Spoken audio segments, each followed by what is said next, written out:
चलिए फ्रेंड्स, इस वीडियो में हम देखेंगे क्लास 10th एक्सरसाइज 8.1 का सेकंड क्वेश्चन। इससे पहले वाली वीडियो में हमने चैप्टर 8 की इंट्रोडक्शन की थी और साथ ही में एक्सरसाइज 8.1 का क्वेश्चन नंबर 1 सोल्व किया था। इसके जितने भी इम्पोर्टेंट पॉइंट्स थे हमने इस पार्ट 1 में डिस्कस कर लिए थे। अब इस वीडियो में हम देखेंगे एक्सरसाइज 8.1 का सेकंड क्वेश्चन क्या है हमारे पास। चलिए देखते हैं सेकंड क्वेश्चन। एक्सरसाइज 8.2 क्वेश्चन में दे रखा है tan p minus cot r की वैल्यू फाइंड आउट करनी है और ये हमारे पास एक डायग्राम दे रखी है। चलिए करते हैं इसका क्वेश्चन नंबर सेकंड।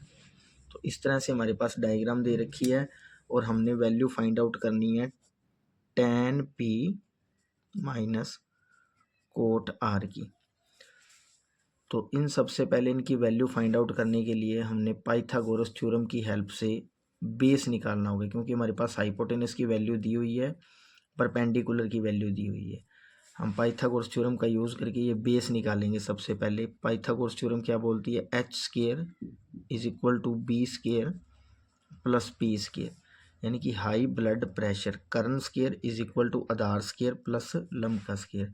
तो हमारे पास एच की वैल्यू गिवन है 13 का square is equal to B base.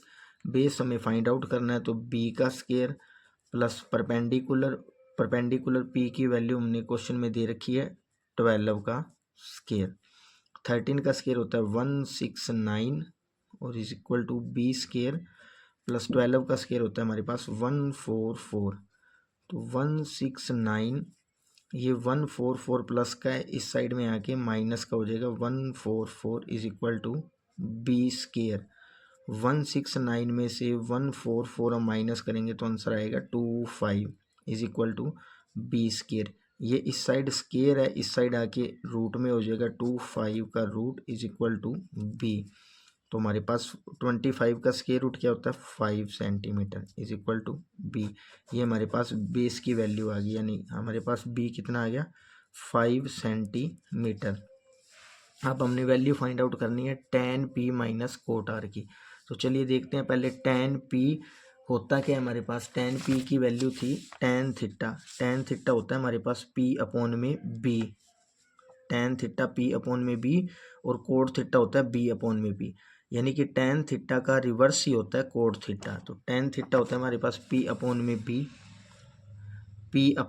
b और इसी का रिवर्स करने पे आता है कोट थीटा, तो हमारे पास आ जाएगा b अपॉन में p। तो अब हम डायग्राम में देखते हैं कि p की वैल्यू क्या है हमारे पास। p की वैल्यू को देखने के लिए हमारे पास ये tan p के साथ जो एंगल दिया हुआ है ये डिफाइन करेगा कि p और b की वैल्यू क्या है। तो tan p लेना है हमने, तो ये p हो गया हमारे पास। p के सामने वाली साइड हमेशा हमारे पास क्या होती है, परपेंडिकुलर होती है। p के सामने वाली साइड परपेंडिकुलर, तो हमने परपेंडिकुलर लिखना है यहाँ पे 5 अपॉन में। ये हमारे पास हमेशा कभी चेंज नहीं होता, ऑलवेज ये हाइपोटेनस ही रहता है, क्योंकि सबसे लॉन्ग साइड जो राइट एंगल ट्राइंगल में होती है वो हाइपोटेनस होती है। तो बी ये तो हो गया हमारे पास एच। पी के सामने वाली साइड होगी हमारे पास परपेंडिकुलर लिख दिया, और बी क्या बचा फिर हमारे पास 12। तो बी की वैल्यू क्या की 12, ये माइनस का माइनस। अब देखना है हमारे पास कोट आर की वैल्यू, तो कोट आर दे रखा है एंगल आर पे देखेंगे तो एंगल के सामने वाली साइड होती है हमारे पास परपेंडिकुलर। ये हमारे पास कभी चेंज होता नहीं, ये परपेंडिकुलर है, तो बेस कौन सा बचा फिर 5, तो बेस आ जाएगा हमारे पास 5 और परपेंडिकुलर क्या था हमारे पास 12। तो ये हमारे पास वैल्यू आ गई tan p और कोट r की। आपने इस पे इसके अकॉर्डिंग देखना है कि p और b की वैल्यू क्या होती है एंगल के अकॉर्डिंग। तो ये हमारे पास tan p minus cot r की वैल्यू आ गई, ये माइनस में ये प्लस में है, तो हमारे पास आंसर क्या आ गया इसका 0, यानी कि सेकंड क्वेश्चन का आंसर आ गया हमारे पास 0। चलिए देखते हैं इसका थर्ड क्वेश्चन।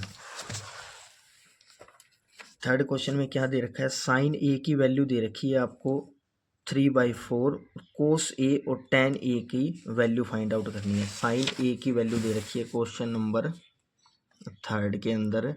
साइन ए की आपको वैल्यू दे रखी है,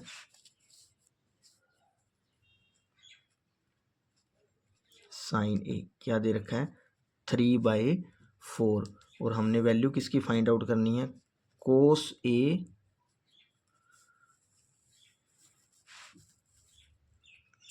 ए और tan ए की वैल्यू फाइंड आउट करनी है इसमें। तो हम सबसे पहले देखेंगे हमारे फंक्शन में कि tan होता क्या है।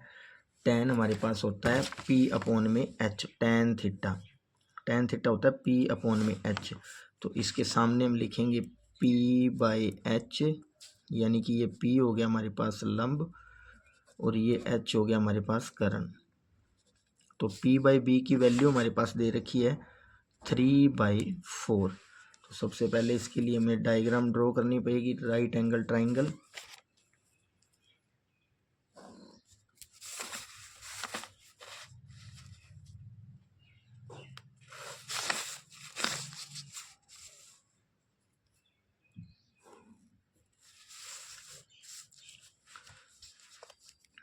ये हम सपोज करते हैं ए, ये बी और ये सी।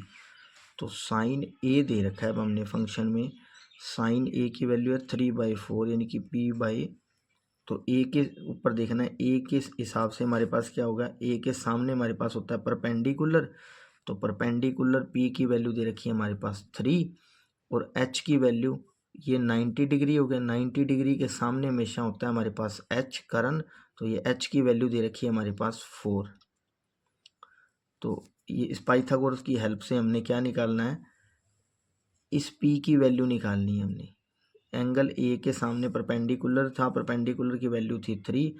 तो इस हिसाब से हमारे पास ये बचा क्या, बेस बचा। ये परपेंडिकुलर हो गया, ये हाइपोटेनस हो गया। अब हमने वैल्यू किसकी फाइंड आउट करनी है, बेस की फाइंड आउट करनी है सबसे पहले। तो बेस फाइंड आउट करने के लिए पाइथागोरस थ्योरम लगाएंगे। पाइथागोरस थ्योरम होती है h² b² plus p²। High blood pressure, h की वैल्यू हमें क्वेश्चन में गिवन है 4 का square is equal to b की वैल्यू तो हमने निकालनी है और p की वैल्यू हमें दे रखी है 3 का square. 4 × 4 16 is equal to b² plus में 3 का स्क्वायर 9 हो गया हमारे पास। 16 ये पॉजिटिव में दे रखा है, इस साइड आके negative is equal to b²। 16 से 9 गए तो हमारे पास क्या आंसर आया, 7 इज इक्वल टू b²। ये इस साइड स्क्वायर है, इस साइड आके रूट में हो जाएगा 7 इज इक्वल टू b। तो ये हमारे पास वैल्यू आ गई √7। तो अब हमारे पास हाइपोटेनस भी आ गया, परपेंडिकुलर भी आ गया, बेस भी आ गया। तो अब हमने किसकी वैल्यू निकालनी है, कोस ए, और इस साइड हमने वैल्यू निकालनी है tan ए की। तो सबसे पहले हम देखेंगे कोस ए और tan ए होता क्या है हमारे पास। कोस ए तो कोस थीटा होता है हमारे पास b/h, b/h।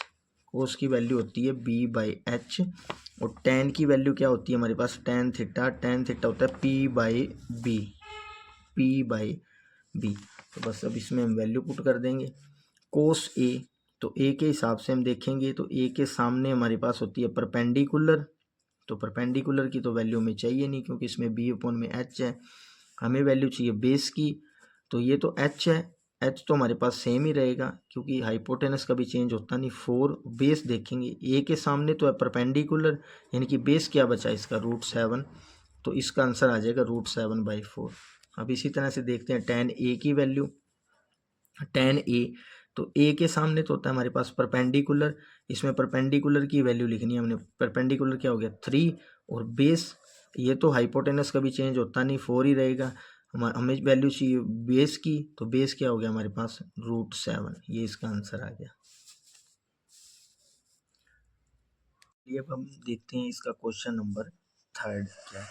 क्वेश्चन नंबर 3 में आपको गिवन है 15 cot A is equal to 8, then find out sine A और सीकेंट ए के वैल्यू हमने फाइंड आउट करनी है। क्वेश्चन में दे रखा है 15 cot A और साइन ए और सीकेंट ए की वैल्यू।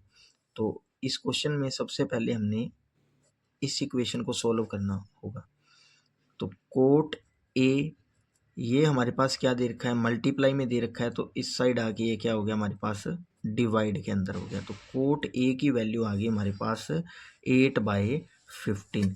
तो हमें इसके लिए राइट एंगल ट्राइंगल का यूज़ करना होगा, राइट एंगल ट्राइंगल बनानी होगी इसके लिए। तो राइट एंगल ट्राइंगल हम इसकी बना लेते हैं। ये होगी हमारे पास इसकी राइट एंगल ट्राइंगल। तो इसमें क्या दे रखा है, कोट ए 8/15। तो इसके लिए हमें फंक्शन की ज़रूरत पड़ेगी कि कोट होता क्या है हमारे पास, कोट थीटा। तो कोट थीटा हमारे पास क्या होता है, बी बाई पी आधार अपॉन में लंब, बी/पी।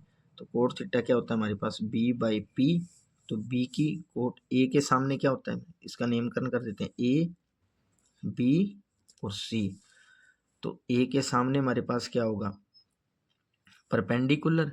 तो परपेंडिकुलर की वैल्यू दे रखी है इसमें, कंपेयर कर लीजिए आप, पी की वैल्यू 15 है, बी की वैल्यू 8 है। तो ए के सामने दे रखा है हमारे पास, एंगल ए दे रखा है ना यहाँ पे, तो ए के सामने आएगा हमारे पास परपेंडिकुलर। तो परपेंडिकुलर की वैल्यू दे रखी है 15 और बेस बी, ये तो हमारे पास होगा हाइपोटेनस, बिकॉज 90 डिग्री के सामने हाइपोटेनस होता है। तो बचा क्या हमारे पास, बेस। तो ये हो जाएगा बेस की वैल्यू। तो हमने फाइंड आउट क्या करना होगा, इसमें एच की वैल्यू फाइंड आउट करनी होगी सबसे पहले राइट एंगल ट्राइंगल के लिए। ये परपेंडिकुलर, बेस, हाइपोटेनस। तो पाइथागोरस थ्योरम क्या बोलती है, एच का square is equal to B square plus में पी स्क्वायर। तो एच की वैल्यू तो अब की बार गिवन है नहीं में, तो H square is equal to B का स्क्वायर क्या होगा हमारे पास, 15 का स्क्वायर प्लस 8 का स्क्वायर क्या होगा हमारे पास, पी स्क्वायर क्या होगा हमारे पास, 8 का स्क्वायर। 15 का स्क्वायर क्या होता है, 225 प्लस में 8 का स्क्वायर क्या होता है, 64। तो इन दोनों को हम ऐड कर लेंगे, 225 प्लस में 64, ये 982, 298 और इस साइड हमारे पास क्या आ रहा था, एच का स्क्वायर और एच का स्क्वायर। तो ये एच है, ये स्क्वायर जाके यहाँ पे इसका रूट बन जाएगा 289। तो 289 किसका स्क्वायर होता है हमारे पास, ये होता है हमारे पास 17 का square, H square is equal to 17।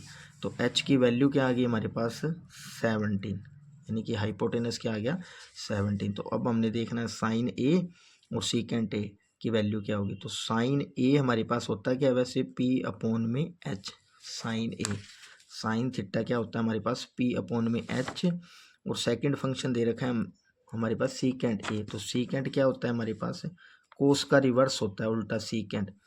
तो सीकेंट की वैल्यू क्या दे रखी है हमारे पास, h/b, h/b, h अपॉन में b। तो यहाँ से p क्या होगा हमारे पास, साइन ए के सामने हमेशा परपेंडिकुलर होता है। तो p की वैल्यू क्या आ गई हमारे पास, 15 अपॉन में h कभी चेंज होता नहीं, ये हाइपोटेनस होता है 90 डिग्री के सामने, इसकी वैल्यू कभी चेंज नहीं होती क्योंकि ये राइट एंगल ट्राइंगल के अंदर सबसे बड़ी साइड होती है। तो ये h क्या होगा हमारे पास, 17। इसी तरह से हम सीकेंट ए की वैल्यू निकाल लेते हैं, एच क्या होगा, एच तो कभी चेंज होता नहीं, 17। और बी क्या होगा हमारे पास सीकेंट, ये इसके सामने क्या होगी, परपेंडिकुलर ए के सामने, एंगल दे रखा है ना ए, तो हमने ए के अकॉर्डिंग सारे फंक्शन निकालने होंगे इसके। ए के सामने क्या होगा, परपेंडिकुलर, ये तो हो गया परपेंडिकुलर, परपेंडिकुलर हमें फंक्शन में चाहिए नहीं, तो बचा क्या ये 8, ये हो जाएगा इसका बेस। ये साइन ए की वैल्यू आ गई, ये सीकेंट ए की वैल्यू आ गई।